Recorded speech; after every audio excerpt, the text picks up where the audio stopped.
दोस्तों, हमारा जीवन संघर्षों से भरा है और जब भी हमारे सामने कोई भी छोटी सी परेशानी आती है तो हम चिंता में आ जाते हैं और परेशान रहने लगते हैं।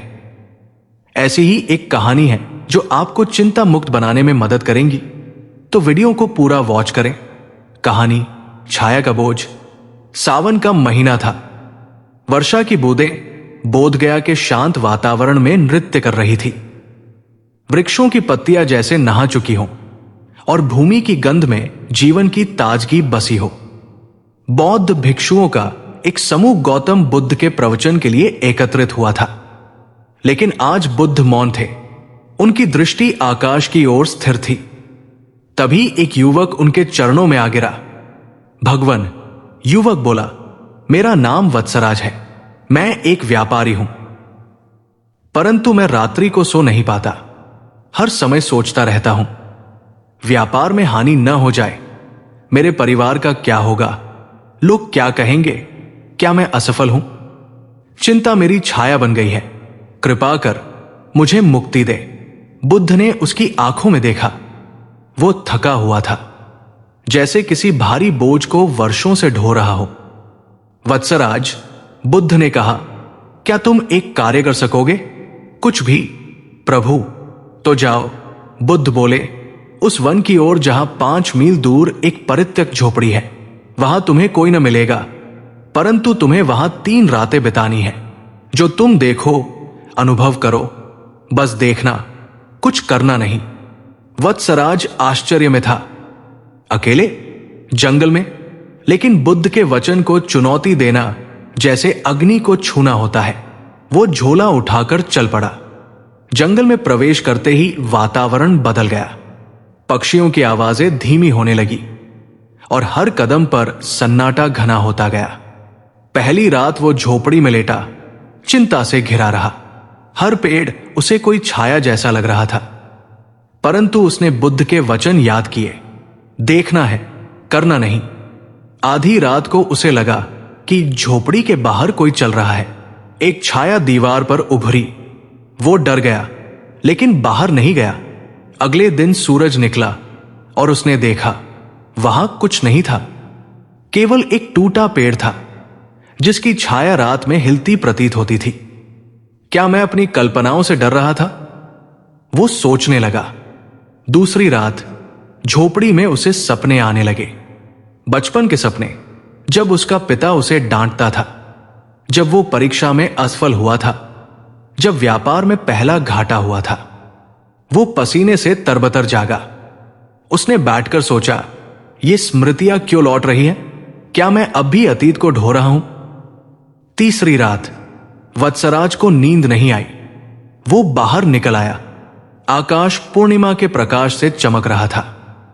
तभी एक वृद्ध व्यक्ति झोपड़ी के पास प्रकट हुआ, बिल्कुल शांत, चमकती आंखें। वत्सराज, वो बोला, तू किससे भाग रहा है? वत्सराज चौंक गया। आप कौन है? तेरी चिंता का ही एक रूप हूं, जिसे तू हर समय पालता है। वत्सराज स्तब्ध रह गया। पर मैं तो इससे मुक्ति चाहता हूं। तू चाहता तो नहीं, तू इसकी आदत बना चुका है। चिंता तुझे सुरक्षा देती है। जब तक तू इसे छोड़ने का निर्णय न ले, मैं यही रहूंगा। इतना कहकर वो वृद्ध व्यक्ति धुएं में विलीन हो गया। अगली सुबह वत्सराज बुद्ध के पास लौटा। उसका चेहरा शांत था। बुद्ध ने पूछा, वत्सराज, क्या पाया? वत्सराज मुस्कराया, मैं समझ गया हूं प्रभु। चिंता एक छाया है जो केवल तब तक साथ रहती है जब तक हम उससे डरते हैं। मैंने देखा, सुना, समझा और छोड़ा। अब वो वृद्ध लौटकर नहीं आएगा। बुद्ध ने सभा की ओर देखा और कहा, वत्सराज की चिंता उस छाया के समान थी जो जलती हुई मशाल के पीछे नृत्य करती है। छाया को मिटाना है तो प्रकाश को शांत करना नहीं, मशाल को थामना है। देखना है कि वो कहां जल रही है और क्यों। चिंता भविष्य की कल्पना मात्र है। वो तब तक बलवान है जब तक तुम उसे पालते हो। जिस दिन तुम उसे देख पाते हो, निःशब्द, बिना हस्तक्षेप के, वो स्वयं लुप्त हो जाती है। सभा मौन हो गई। जैसे सबने उस वृद्ध छाया को अपने भीतर पहचान लिया हो। वत्सराज ने सब त्याग दिया। वो भिक्षु बन गया और जो सबसे ज्यादा चिंता करता था वही सबसे शांत शिष्य बन गया, क्योंकि जिसने छाया को पहचान लिया हो उसके लिए प्रकाश की खोज कठिन नहीं। वत्सराज ने बुद्ध के संग में दीक्षा ली। नया नाम मिला, धम्मरत्न। अब वो भिक्षु था, लेकिन चिंता का चेहरा हर बार नए रूप में लौटता था। शांत रहने के बावजूद कभी कभी उसके भीतर प्रश्न उठते, क्या मैं भाग गया हूं? क्या संसार के दायित्वों से पलायन मेरा सत्य है? एक रात जब पूरा विहार निद्रा में लीन था, धम्मरत्न बुद्ध के पास पहुंचा। प्रभु, उसने धीमे स्वर में कहा, मैंने चिंता को जाना, पर वो लौटती है। अब वो मुझसे ये पूछती है, क्या तुमने अपने परिवार को छोड़कर सही किया? बुद्ध मुस्कुराए। वो आवाज अब चिंता नहीं, करुणा है, और करुणा में दोष नहीं होता। बुद्ध ने उसे अगले दिन एक कार्य सौंपा। धम्मरत्न, जाओ और उस झील के किनारे एक सप्ताह रहो। जो भी अनुभव हो लिखो नहीं, केवल मन में अंकित करो। झील शांत थी, पर उसका तल असंख्य पत्थरों और छिपे जीवों से भरा था, ठीक वैसे ही जैसे मन। पहले दिन झील का पानी उथल पुथल था, जैसे धम्मरत्न के विचार। पर तीसरे दिन हवा रुकी, पानी शांत। वो अपने प्रतिबिंब को देख सका। उसे एहसास हुआ, जब विचार थमते हैं तब आत्मा खुद को देखती है। 7वें दिन एक वृद्ध महिला झील किनारे आई, बहुत कमजोर। पानी भरने का घड़ा गिरा और टूट गया। धम्मरत्न दौड़ा, मां, मैं आपको दूसरा घड़ा ला दूं। महिला मुस्कुराई, बेटा, मैं हर दिन यही घड़ा गिरा देती हूं, पर तू पहला है जो रुका। धम्मरत्न समझ गया, ध्यान केवल एकांत में नहीं, सेवा में भी है। एक दिन संघ में संकट आया। गांव में अकाल पड़ा। भिक्षुओं के लिए अन्न नहीं था। कुछ भिक्षु घबरा गए। धम्मरत्न शांत था।